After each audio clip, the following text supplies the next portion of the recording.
my name is Juanita Quiñones Gandara, and I am now a new local author here in El Paso, Texas. I'm a proud educator, retired, 30 years. At this time, I'd like to go ahead and introduce to you Zoila, which is Zoila the Zebra, and she happens to be me inside this book named Zoila the Zebra's Wow.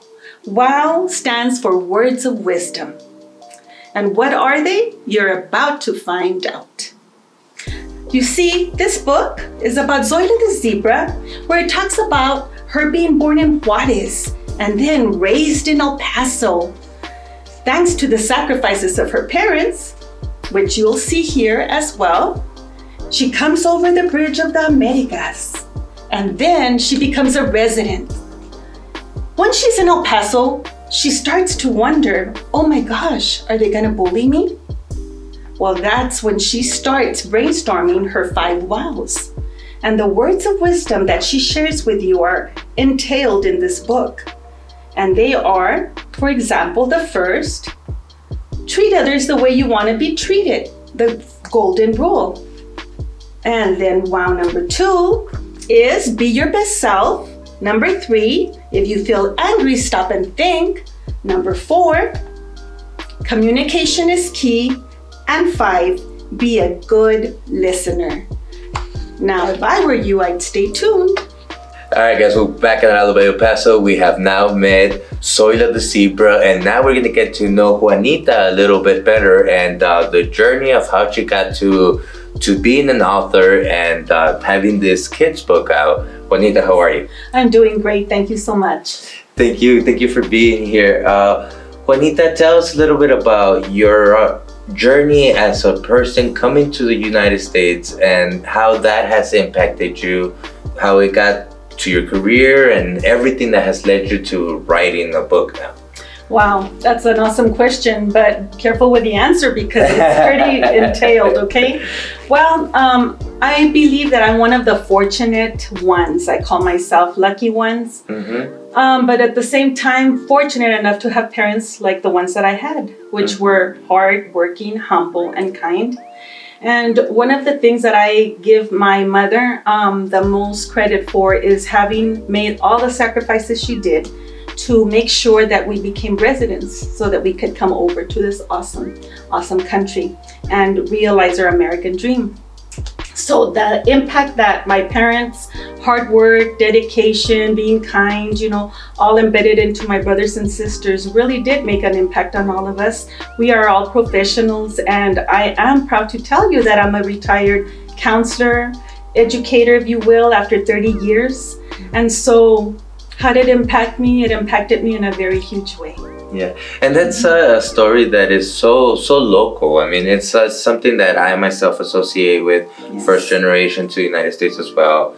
Hardworking mom, getting to be brought up by all means of sacrifices to be where I am today. Entirely grateful for it, and at the same time, to be able to see others and now to see how you're able to take all of this experience and bring it to kids in such a approachable form for them. What was your inspiration behind all this? The inspiration behind all this was, I believe, having been an educator. And in being an educator and then becoming a school counselor, I realized that many of the children that I worked for were in the low socioeconomic areas.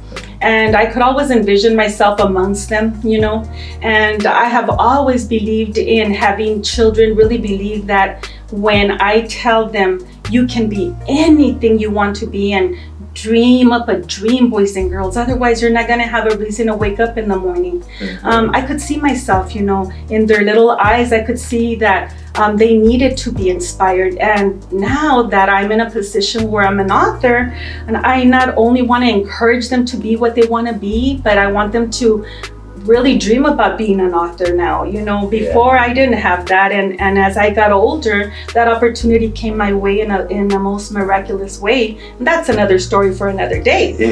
But I guess I feel that my plan for my life now is to go around encouraging young children such as myself growing up, and all children, that they can be whatever they want to be, and really show them that you're never too old to dream.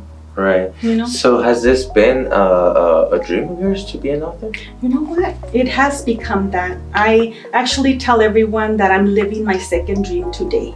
Yeah. Because like I said, the way that I became an author was a miracle in itself. I was introduced to a gentleman over the phone, and it started on there, through there. I've never met him in my life, but he is a doctor, Dr. Mark Bowles, an author of 16 books, written textbooks for colleges. He's written articles for NASA. And I asked myself, why me? And why not? You know, well, maybe it's because I'm supposed to go around telling everyone that it's never too late to dream a second dream. Right. And what's this dream taking you to now? What is your projection? What's your next move? Oh my gosh. My next move is never ending. It's almost like it manifests itself on a day-to-day basis. That's interesting. Yeah. You know, like I woke up this morning not knowing I was going to come and interview here with you. Here I am. You know, so this is it happens that way sometimes. So that is part of the way that things go, right? I mean, everything happens for a reason, for a season. People you meet, I believe that by heart, and I believe that that as long as you wake up. And that in itself is something to be grateful for. Yeah. Once you get up, you decide, you know what?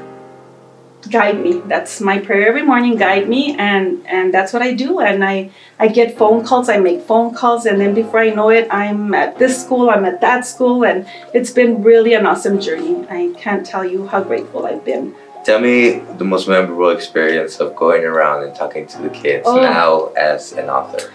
Oh, okay. One that really sticks out in my mind. My first presentation that I did as an assembly, I used my puppets and music, and I was trying to be, you know, very dynamic and just entertaining them. And then at the end of going over my 5 wows, I had this young man come up to me and he says, Miss, I'm not going to kill myself today after all. Wow. And I just froze, and I, thankfully, having been a counselor, I knew that I wasn't to let that young man out of my sight, and I did take him by the hand and I said, Mijo, stay with me till the end of the assembly. It would be my honor, you know. And so, you know, you can just imagine, I made sure that he went to the counselor's office after, you know, the presentation and before I left, but I didn't realize how much of an impact that I was really making until that happened.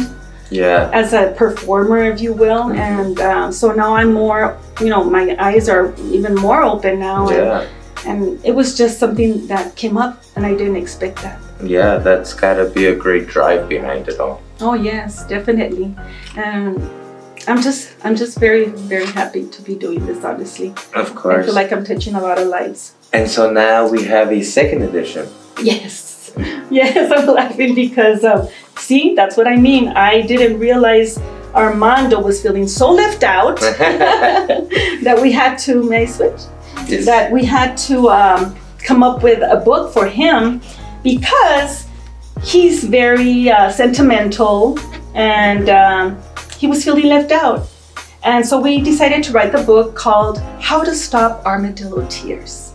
And what it's basically about is, you know, those children that go out into the playgrounds really wanting to make a friend, and they go to different groups of people and they all get turned down simply because the other children don't know all the unique qualities in that individual. And so at the end, Armando meets Zoila. So it's like a pre-sequel to her first book. I see. And that's how they become best friends, because Zoila goes up to him and says, hey, Armando, do you want to be my amigo? And so that's what this book is about. But then Zoila doesn't stop there. She starts highlighting all of his qualities so that when the other animals hear about his qualities, then they come back and want to be his friend. So the moral of the story is, don't dismiss anyone just by the way they look. Give them a chance, get to know them, and you'll see that they ended up having like a diamond in the rough. Right, that's a wonderful message. Yes. It's a wonderful message for everybody. And now, where are we taking this? Are we doing a separate act for this book? I believe that's what we're going to do. Yes, as a matter of fact, this book is an edition that needs to be edited still. So it's my first copy. And it should be getting out by the middle of January. And so they can get it on Amazon as we speak, Amazon.com. Or they can visit ZoilaTheZebra.com, and you can go in there and research on Dr. Bowles and myself, because he is my co-author. And you'll be able to get it through Zoila the Zebra as well. There you go, guys. You saw it here first. Yes. So, my daughter, I have a 14-year-old daughter, amazing little girl, but she also has a passion for writing and she wants to become an author. Is there any words of advice you could give her and all others that would want to follow those steps? Yes, I do. As a matter of fact, I will give her and all the other people out there who are thinking of writing a book to answer the first two questions that I was assigned by my co-author. Okay. The first one is, if you were to write a book, what would it be about? And if you were to write a book, what would you want to tell the whole world? And that is what got me to start writing. So hopefully those two questions will help you out as well. Juanita, thank you so much for being here. Well, thank you as well, Caleb. I appreciate your invitation. And I appreciate your time. Hopefully we could continue to see you grow and see Zoila and the Armadillo be friends forever. Amen. I claim it. Thank you so much. Thank you.